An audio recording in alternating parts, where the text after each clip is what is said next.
Daily bread Bible facts. 7 బోరలు పరలోకంలో ఎప్పుడు ఊదపడతాయి? ఏ బోర ఊదినప్పుడు సంఘం ఎత్తబడుతుంది? అసలు 7 బోర్ల యొక్క సంభవాలు ఏమిటో ఈ వీడియో ద్వారా పూర్తిగా తెలుసుకుందాం. 7 బోరల గురించి ప్రకటన గ్రంథము 8వ అధ్యాయము, 9వ అధ్యాయము మరియు 11వ అధ్యాయంలో పూర్తిగా వ్రాయబడింది. ఈ అధ్యాయాలు చదివితే దేవదూతలు 7 బోర్లు ఊదినప్పుడు భూమిపైన జరిగే సంభవాలు ఎవరికైనా తేలికగా అర్థమవుతాయి. కానీ మనకు తెలియవలసింది ఏమిటంటే 7 ఏండ్ల శ్రమల కాలంలో ఏ సంవత్సరంలో ఈ 7 బోరలు ఊదబడ్డాయో తెలియాలి, మరియు కడబోర అంటే ఏమిటో తెలియాలి. కావున వీక్షకులు దయచేసి ఈ వీడియో చివరి వరకు చూడగలరు. పాత నిబంధన కాలంలో కూడా ఇజ్రాయేలీలు బోరలు ఊదేవారు. ఈ బోరలు యుద్ధానికి సూచనగా, శత్రువులను భయాందోళనకు గురి చేయడానికి ఉపయోగించేవారు, మరియు దేవుని ప్రజల సమావేశానికి పిలవడానికి బోరలను ఉపయోగించేవారు. కానీ దేవదూతలు ఊదిన ఈ 7 బోరలు మాత్రం మహాశ్రమల కాలంలో దేవుని యొక్క తీర్పు హెచ్చరికలను సూచిస్తాయి. ఇప్పుడు ఈ 7 బోరలు ఎప్పుడు ఊదబడ్డాయో తెలుసుకుందాం. ముందుగా అంత్యవారం అనగా 7 ఏండ్ల శ్రమల కాలం ఎప్పుడు ప్రారంభం అవుతుందంటే, క్రీస్తు విరోధి ఇజ్రాయేలీలతో 7 సంవత్సరములు సంధి కుదుర్చుకుంటాడు. అప్పుడే దానియేలుకు గబ్రియేలు దేవదూత చెప్పిన 70వ వారం ప్రారంభమవుతుంది. క్రీస్తు విరోధి ఇజ్రాయేలీలతో 7 సంవత్సరములు సంధి కుదుర్చుకున్నా కానీ అతని ప్రభుత్వం 3.5 సంవత్సరంలోనే కుప్పకూలిపోతుంది. ఈ లేఖనాన్ని పరిశీలించినట్లయితే ప్రకటన గ్రంథము 13వ అధ్యాయము 5వ వచనం, డంబపు మాటలను దేవదూషణలను పలుకు ఒక నోరు దానికి ఇయ్యబడెను, మరియు 42 నెలలు తన కార్యము జరుపనధికారము దానికి ఏర్పాటాయెను. ఈ లేఖనాన్ని మనం క్షుణ్ణంగా పరిశీలించినట్లయితే క్రీస్తు విరోధికి 42 నెలలు మాత్రమే పాలించడానికి అధికారం ఇయ్యబడింది. ఇక్కడ 42 నెలలు అంటే 3.5 సంవత్సరములు అని అర్థము. వారము అంటే 7 సంవత్సరములు. అప్పుడు వారమును విభజిస్తే మొదటి అర్ధవారమునకు 3.5 సంవత్సరములు, రెండవ అర్ధవారమునకు 3.5 సంవత్సరములు. అయితే క్రీస్తు విరోధి యొక్క ప్రభుత్వం మొదటి అర్ధవారంలోనే కుప్పకూలిపోతుంది. ఇప్పుడు అదే సంవత్సరంలోని పరలోకంలో 7 దేవదూతలు 7 బోరలను ఊదుతారు. అంటే మొదటి 3.5 సంవత్సరంలో చివరి దశలో 7 బోరలు ఊదపడతాయి. ఇంకా అర్థమయ్యేలా చెప్పాలి అంటే మొదటి అర్ధవారమునకు మరియు రెండవ అర్ధవారమునకు మధ్యలో 7 బోరలు ఊదపడతాయి. వీటి మధ్యలోనే ఊదబడతాయి అనడానికి ఆధారాలు తెలుసుకోవాలి అంటే చివరి వరకు వీడియోను వీక్షించండి. ఇప్పుడు 7 బోరులలో ఒక్కొక్క బోరు గురించి తెలుసుకుందాం. ముందుగా మొదటి బోరు గురించి తెలుసుకుందాం. ప్రకటన గ్రంథము 8వ అధ్యాయము 7వ వచనం, మొదటి దూత బోర ఊదినప్పుడు రక్తముతో మిళితమైన వడగండ్లును అగ్నియు పుట్టి భూమిపైన పడవేయబడిను. అందువలన భూమిలో 3వ భాగము కాలిపోయెను, చెట్లలో 3వ భాగమును కాలిపోయెను, పచ్చగడ్డి అంతయు కాలిపోయెను. ఈ లేఖనాన్ని మనం పరిశీలించినట్లయితే, అలాగే ఆ పై వచనాలను కూడా చదివినట్లయితే 7వ ముద్ర విప్పబడినప్పుడు 7 బోర్ల యొక్క సంభవాలు ప్రారంభం అయ్యాయి. అందులో ఇప్పుడు మొదటి దూత తన బోరను ఊదినప్పుడు రక్తముతో కూడిన వడగండ్లు, అగ్ని ఆకాశం నుంచి భూమి మీద పడతాయి. వీటి కారణంగా భూమి మీద చెట్లలో పచ్చని గడ్డిలో 3వ భాగం కాలిపోతుంది. ఇక్కడ 3వ భాగం అంటే ప్రతి 100 చెట్లలో 30 చెట్లు కాలిపోతాయి అని అర్థము. అంటే భూమి మీద 30% వృక్షజాతి నాశనం అవుతుంది. ఈ మొదటి బోర ఊదినప్పుడు సంఘం ఇంకా ఎత్తబడలేదు, భూమి మీదనే ఉన్నది. ఇప్పుడు రెండవ బోర గురించి తెలుసుకుందాం. ప్రకటన గ్రంథము 8వ అధ్యాయము 8, 9 వచనములు, రెండవ దూత బోర ఊదినప్పుడు అగ్ని చేత మండుచున్న పెద్ద కొండ వంటిది ఒకటి సముద్రంలో పడవేయబడెను. అందువలన సముద్రములో 3వ భాగము రక్తమాయెను. సముద్రములోని ప్రాణము గల జంతువులలో 3వ భాగము చచ్చెను. ఓడలలో 3వ భాగము నాశనమాయెను. ఈ లేఖనాన్ని మనం పరిశీలించినట్లయితే రెండవ దూత బోర ఊదినప్పుడు ఆకాశం నుండి ఒక అగ్నిగోళం సముద్రం మీద పడవేయబడింది. దీని కారణంగా సముద్రంలో ఉన్న జీవులు 3వ భాగం చచ్చిపోతాయి. అలాగే సముద్రంలో ఉన్న యుద్ధ నౌకలు, వ్యాపార నౌకలు 3వ భాగం నాశనమవుతాయి. ఇక్కడ 3వ భాగం అంటే 30% నాశనం అవుతాయని అర్థం. కొంతమంది బైబిల్ పండితులు సముద్రము అంటే మధ్యధరా సముద్రం అని, ఈ రెండవ బోర సాదృశ్యం భూమి మీద అన్ని సముద్రాలకు కాదని వ్యాఖ్యానిస్తున్నారు. అందుకే ఈ వచనంలో సముద్రం అని వ్రాయబడింది కానీ సముద్రాలు అని వ్రాయబడలేదు అంటున్నారు. ఈ రెండో బోర ఊదినప్పుడు సంఘం ఇంకా ఎత్తబడలేదు, భూమి మీదనే ఉన్నది. ఇప్పుడు మూడవ బోర గురించి తెలుసుకుందాం. ప్రకటన గ్రంథము 8వ అధ్యాయము 10-11 వచనములు. మూడవ దూత బోర ఊదినప్పుడు దివిటి వలె మండుచున్న ఒక పెద్ద నక్షత్రము ఆకాశం నుండి రాలి నదుల 3వ భాగము మీదను నీటి బొగ్గల మీదను పడెను. ఆ నక్షత్రమునకు మాచిపత్రి అని పేరు. అందువలన నీళ్లలో 3వ భాగము మాచిపత్రి ఆయను. నీళ్లు చేదైపోయినందున వాటి వలన మనుషులలో అనేకులు చచ్చిరి. ఈ లేఖనాన్ని మనం పరిశీలించినట్లయితే మూడవ దూత బోర ఊదినప్పుడు మాచపత్రి అను మండుచున్న నక్షత్రం ఆకాశం నుండి నదుల మీద నీటి బొగ్గల మీద పడింది. దీని కారణంగా నదుల్లో నీరు చేదైపోయి ఆ నీరుని త్రాగిన వారు అనేక మనుషులు చనిపోతారు. ఇక్కడ మాచిపత్రి అంటే చేదు అని అర్థము మరియు విచారానికి సామెతగా మాచిపత్రి అను పదమును ఉపయోగిస్తారు. ఈ మూడవ బోర ఊదినప్పుడు సంఘం ఇంకా ఎత్తబడలేదు, భూమి మీదనే ఉన్నది. ఇప్పుడు 4వ బోర గురించి తెలుసుకుందాం. ప్రకటన గ్రంథము 8వ అధ్యాయము 12వ వచనం. 4వ దూత బోర ఊదినప్పుడు సూర్యచంద్ర నక్షత్రములలో 3వ భాగము చీకటి కమ్మునట్లును, పగటిలో 3వ భాగమున సూర్యుడు ప్రకాశింపకుండినట్లును, రాత్రిలో 3వ భాగమున చంద్ర నక్షత్రములు ప్రకాశింపకుండినట్లును వాటిలో 3వ భాగము కొట్టబడెను. ఈ లేఖనాన్ని మనం పరిశీలించినట్లయితే 4వ దూత బోర ఊదినప్పుడు సూర్యచంద్ర నక్షత్రాలలో 3వ భాగము చీకటి కమ్ముతుంది. ఇది మనకు మత్తయి సువార్త 24:29లో కూడా వ్రాయబడింది. ఇక్కడ 3వ భాగము కాంతిని ఇవ్వకపోవడం ఏమిటంటే భూమి తన చుట్టూ తాను తిరుగుతూ సూర్యుని చుట్టూ తిరగడం ద్వారా మరియు చంద్రుడు భూమి చుట్టూ తిరగడం ద్వారా పగలు 12 గంటలు రాత్రి 12 గంటలు మనకు జరుగుతుంది.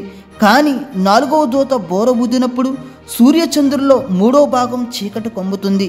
ఇక్కడ 3వ భాగం అంటే ఈసారి పగలు 12 గంటలు కాకుండా 8 గంటలే ఉంటుంది. అలాగే రాత్రి 12 గంటలు కాకుండా 8 గంటలే ఉంటుంది. ఈ విధంగా లోకమంతా రోజులో ఎక్కువ శాతం చీకటితో నిండి ఉంటుంది. ఈ 4వ బోర ఊదబడినప్పుడు సంఘం ఇంకా ఎత్తబడలేదు, భూమి మీదనే ఉన్నది. ఇప్పుడు 5వ బోర గురించి తెలుసుకుందాం. 4వ బోరకు 5వ బోరకు మధ్య ఒక పక్షిరాజు మనకు కనిపిస్తున్నాడు. ఎందుకంటే ప్రకటన గ్రంథము 8వ అధ్యాయము 13వ వచనం. మరియు నేను చూడగా ఆకాశ మధ్యమున ఒక పక్షిరాజు ఎగురుచు బోరలు ఊదబోచున్న 3 దూతల బోర్ల శబ్దములు బట్టి భూనివాసులకు అయ్యో అయ్యో అని గొప్ప స్వరముతో చెప్పుట వింటిని. ఈ లేఖనాన్ని మనం పరిశీలించినట్లయితే ఆకాశం మధ్యలో ఒక పక్షిరాజు ఎగరడం మనకు కనిపిస్తున్నాడు. ఇక్కడ పక్షిరాజు అంటే దేవదూత అని అర్థము. ఇప్పుడు ఈ దేవదూత భూమి మీద ఉన్న వారితో అయ్యో అయ్యో అని గొప్ప స్వరంతో బిగ్గరగా అంటుంది. అయ్యో అయ్యో అని ఎందుకు అంటుందంటే ఇప్పటి వరకు 4 బోరలు ఊదబడ్డాయి, ఇంకా దేవదూతలు ఊదవలసినవి 3 ఉన్నాయి. ఇప్పటి వరకు ఊదిన 4 బోర్ల సంభవాల కంటే తర్వాత ఊదబోయే 3 బోర్ల సంభవాలు మరింత భయంకరంగా ఉంటాయని అయ్యో అయ్యో అని బిగ్గరగా పక్షిరాజు అరుస్తుంది. ఇప్పటి వరకు జరిగిన ఈ 4 బోర్ల సంభవాలు ప్రకృతికి నష్టం కలిగించడం ద్వారా మనుషులు నాశనం అయ్యారు. తర్వాత ఊదబోయే 5-6 బోర్ల ద్వారా పాతాళం నుంచి ప్రజలకు నష్టం వాటిల్లుతుంది. అందుకే 4వ బోర 5వ బోర మధ్యలో పక్షిరాజు భూనివాసులను ఉద్దేశించి అయ్యో అయ్యో అని బిగ్గరగా అంటుంది. ఇప్పుడు 5వ బోర గురించి తెలుసుకుందాం. ప్రకటన గ్రంథము 9వ అధ్యాయము 1వ వచనం. 5వ బోర ఊదబడినప్పుడు ఆకాశము నుండి భూమి మీద రాలిన ఒక నక్షత్రమును చూచితిని. అగాధం యొక్క తాళపు చెవి అతనికి ఇయ్యబడెను. ఈ లేఖనాన్ని మనం పరిశీలించినట్లయితే 5వ దూత బోర ఊదినప్పుడు ఆకాశం నుండి ఒక నక్షత్రం రాలింది. ఇక్కడ నక్షత్రం అంటే దేవదూత అని అర్థము. ఈ దేవదూతకు అగాధం యొక్క తాళపు చెవి ఇవ్వబడింది. ఇక్కడ అగాధము అంటే పాతాళము అని అర్థము. ఇప్పుడు పాతాళం యొక్క తలుపులను దేవదూత తెరవగానే అందులో నుంచి కొన్ని జీవులు భూమి మీదకి వచ్చి మనుషులను బాధించాయి. ఈ జీవుల యొక్క రూపాలు కూడా బైబిల్లో వ్రాయబడింది. అదే అధ్యాయము 7-8 వచనములు. ఆ మిడతల రూపములు యుద్ధమునకు సిద్ధపరచబడిన గుర్రములను పోలి ఉన్నవి. బంగారము వలె మరియు కిరీటములు వంటివి వాటి తలల మీద ఉండెను. వాటి ముఖములు మనుష్య ముఖములు వంటివి, స్త్రీల వెంట్రుకలు వంటి వెంట్రుకలు వాటికి ఉండెను. వాటి పండ్లు సింహము కోరవలలే ఉండెను. ఈ లేఖనాన్ని మనం పరిశీలించినట్లయితే పాతాళం నుంచి కొన్ని జీవులను దేవదూత విడుదల చేసింది. ఇవి మనుష్య ముఖము కలిగి, మిడతల రూపాలు కలిగి, బంగారు కిరీటం ధరించుకుని, స్త్రీల వంటి జుట్టు కలిగి, సింహం లాంటి కోరలు కలిగి ఉంటాయి. అలాగే ఇవి మనుషులను కొడితే తేలు వలన కలుగు బాధ కలుగుతుంది. కావున ఈ బాధతో చాలామంది మనుషులు నాశనం అయిపోతారు. ఇలా 5 నెలల వరకు మనుషులను బాధిస్తాయి.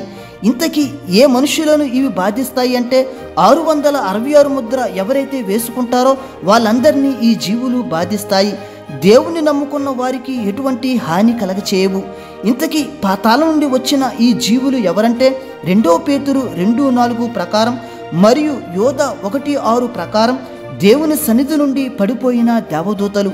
ఇవే దేవుని ఆజ్ఞ మేరకు 5వ బోర ఊదబడినప్పుడు పాతాళం నుంచి భూమి మీదకి వచ్చి ఆయన చెప్పిన వారిని బాధిస్తాయి. ఈ 5వ బోర ఊదబడినప్పుడు సంఘం ఇంకా ఎత్తబడలేదు, భూమి మీదనే ఉన్నది. ఇప్పుడు 6వ బోర గురించి తెలుసుకుందాం.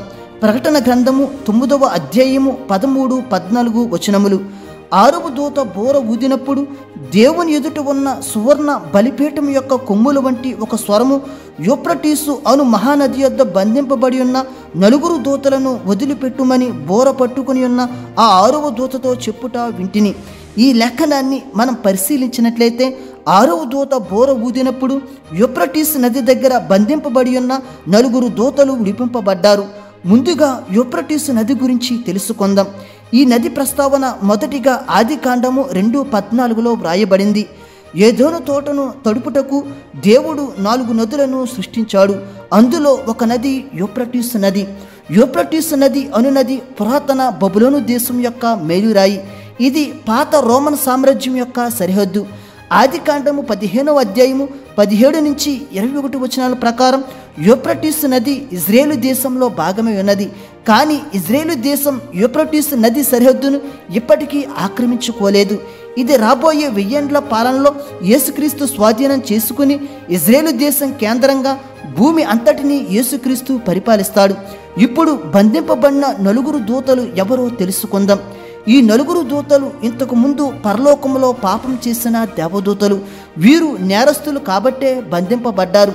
గతంలో ఈ 4 దేవదూతలు దేవదూతల సైన్యాలకు అధికారులు. అందుకే వీరికి 16వ వచనంలో 20 కోట్ల సైన్యం ఉందని వ్రాయబడింది. కానీ ఈ 4 దూతలు పాపం చేయడం ద్వారా దేవుడు వీరిని భూమి మీదనున్న యూఫ్రటీసు నది దగ్గర బంధించాడు. కానీ పాపం చేసిన మిగతా దేవదూతలనైతే పాతాళంలో దేవుడు బంధించాడు. ఈ 4 దేవదూతలను మాత్రం యూఫ్రటీసు నది దగ్గర బంధించాడు. ఇప్పుడు 6వ బోధ ఊదబడినప్పుడు యూఫ్రటీసు నది దగ్గర ఉన్న 4 దూతలు విడిపించబడ్డాయి. ఎందుకంటే అదే అధ్యాయము 15వ వచనం, మనుషులలో 3వ భాగమును సంహరింపవలనని అదే సంవత్సరమున, అదే నెలలో, అదే దినమున, అదే గంటకు సిద్ధపరచబడి ఉండిన ఆ 4 దూతలు వదిలిపెట్టబడిరి. ఈ లేఖనం ప్రకారం విడిపింపబడిన ఈ 4 దూతలు మనుషులలో 3వ భాగాన్ని నాశనం చేస్తాయి. అంటే 5వ బోర ఉపద్రవం జరిగిన మరుక్షణమే 6వ బోర ఉపద్రవం వెంటనే జరుగుతుంది. ఈ 6వ బోర ఊదబడినప్పుడు సంఘం ఇంకా ఎత్తబడలేదు, భూమి మీదనే ఉన్నది. ఇప్పుడు 7వ బోర గురించి తెలుసుకుందాం. ప్రకటన గ్రంథము 11వ అధ్యాయము 15వ వచనం. 7వ దూత బోర ఊదినప్పుడు పరలోకంలో గొప్ప శబ్దములు పుట్టెను. ఆ శబ్దములు ఈ లోకరాజ్యము, మన ప్రభువు రాజ్యమును, ఆయన క్రీస్తు రాజ్యమును ఆయను. ఈ లేఖనాన్ని మనం పరిశీలించినట్లయితే 7వ బోర ఊదబడినప్పుడు పరలోకంలో గొప్ప శబ్దములు పుట్టాయి. అప్పుడు ఏం జరిగిందంటే ఈ లోకరాజ్యం ప్రభు రాజ్యంతో కలిసి క్రీస్తు రాజ్యం అయ్యింది. అంటే 7వ బోర ఊదబడినప్పుడు భూమి మీద పరిశుద్ధుల సంఘం ఎత్తబడి క్రీస్తు రాజ్యంలో కలిసిపోయింది. అంటే 7వ బోర ఊదబడినప్పుడు సంఘం ఎత్తబడింది. మరొక లేఖనాధారం పరిశీలించినట్లయితే 1 కొరింథీయులు 15వ అధ్యాయము 51, 52 వచనములు. ఇదిగో మీకు ఒక మర్మము తెలుపుచున్నాను, మనమందరము నిద్రించము గాని నిమిషములో ఒక రెప్పపాటున కడబోరం రోగగానే మనమందరము మార్పు పొందుదము. బోరం రోగును, అప్పుడు మృతులు అక్షయులుగా లేపబడుదురు, మనము మార్పు పొందుదము. ఈ లేఖనాన్ని మనం క్షుణ్ణంగా పరిశీలించినట్లయితే కడబోరం రోగగానే రెప్పపాటున పరిశుద్ధుల సంఘం ఎత్తబడుతుంది. ఇక్కడ కడబోర అంటే ఆఖరి బోర అని అర్థము. ఆఖరి బోర అని వ్రాయబడింది అంటే దానికంటే ముందు కొన్ని బోరలు ఊదబడ్డాయని అర్థం. అంటే కడబోర అంటే 7వ బోర అని అర్థము.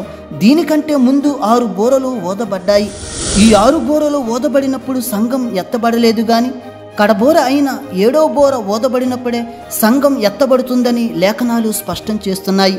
ఇది ఖచ్చితంగా ప్రకటన గ్రంథము 14వ అధ్యాయం ప్రకారం మొదటి అర్ధవారమునకు 2వ అర్ధవారమునకు మధ్య జరుగును.